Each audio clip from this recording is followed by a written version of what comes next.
Hey guys, so I have been getting questions from some foreign buyers actually about what are some of the exemptions to purchasing a property here in Canada, specifically some of the smaller communities where there are exemptions to this ban.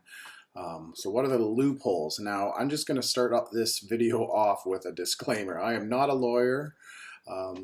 Everything I say can't be taken word for word, but you can take this to a lawyer and they can give you more advice on your situation. If you are looking to buy a property here in Canada, there are some exemptions. And this new rule about banning foreign buyers from purchasing property here in Canada doesn't apply to everyone. There are some exemptions. So let me do my best to break this down.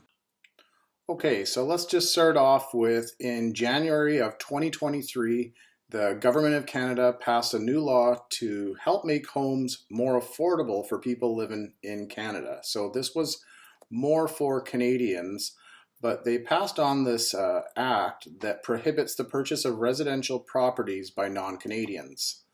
So this prevents non-Canadians and corporations from purchasing a residential property here in Canada for the next 2 years. This law is only going to be for 2 years. So what are the key highlights here? Well, number one, the prohibition on the purchase of residential property by non-Canadians Act prevents non-Canadians from buying residential property in Canada for 2 years starting on January 1st, 2023. Now, this act defines residential property as buildings with 3 homes or less, as well as parts of buildings like a semi-detached house or a condominium unit. This law does not prohibit the purchase of larger buildings with multiple units. Interesting.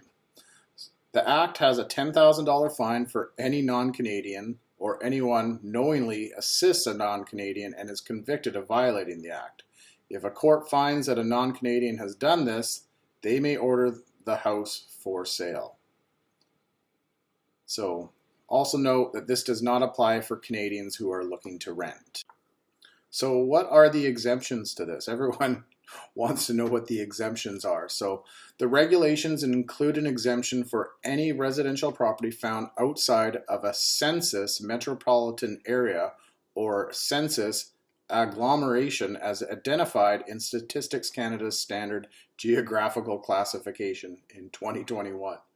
So both census metropolitan areas and census agglomerations are formed by one or more adjacent municipalities centered on a population center or the core.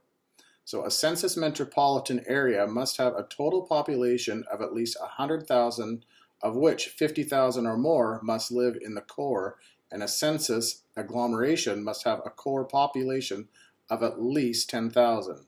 So exemptions are for smaller communities, but not too small.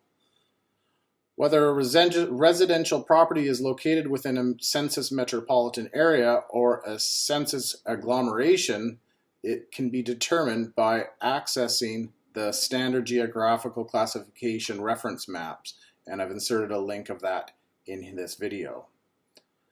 You can also access more detailed maps of these areas by looking at Statistics Canada's Census Tract reference maps. So, I just want to remind you, I am not a lawyer, and you should seek independent legal advice on this, but if you are looking to buy a property in Canada, there are loopholes in what you can do. So, there are also other exemptions besides people looking to live in smaller communities or buy homes in smaller communities. There's exemptions for students, refugees, and also for spouses of non-Canadians who may be living in a common law relationship too. So this list is definitely one that you will want to kind of read closely and go over with your lawyer. But I just wanted to kind of make it clear that it's not a total ban on foreign home buyers. I think I should also mention that there is a property transfer tax for foreign home buyers that Canadians don't have to pay. Foreign home buyers have to pay a 20% property transfer tax. So factor that into whatever property you may or may not be purchasing. The Canadians, we have to pay 1% on the first 200,000 and 2% of the balance up to 2 million, and then 3% on the balance. But for foreign home buyers, they're paying 20% property transfer tax. So they'll need to factor that in. So thanks for watching my video. For more information on this, see the links below. Definitely consult with a lawyer, some kind of professional about this subject. But there are ways around this act, and if you are a foreign home buyer, there is still things that you can do. Thanks for watching my video. If I can be of any assistance, just leave me a message, contact me, and I'd be happy to help. Thanks for watching.